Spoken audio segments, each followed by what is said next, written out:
G'day folks, I'm Rob Cameron, winemaker for Invivo Wines.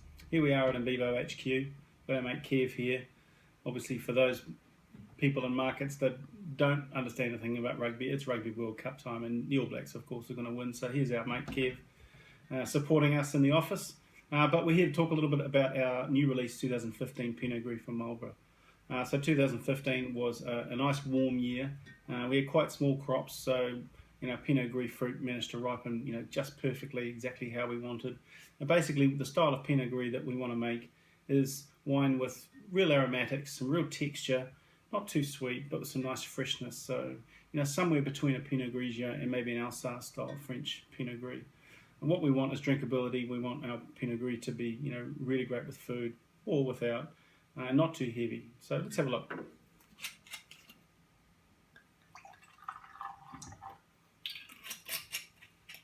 This vineyard's from a place called Rarangi in Marlborough, which is, down near the sea, not far from the beach.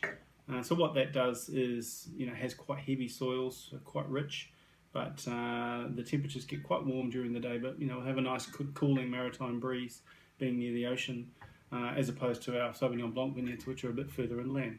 And so this vineyard produces Pinot Gris that, generally has really nice sort of sweet pear and aromatic sort of Turkish delight flavours. So let's have a look, see if we're there.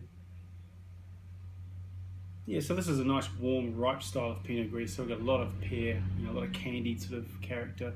That Turkish delight sort of musky thing is still there. A little bit of sort of almost poached pear, if you like. And you can smell the sort of real intensity of the fruit, especially some of those berries that have been on the vine and got a little bit botrytized or shriveled. They just add a little bit of oomph in the aromatics.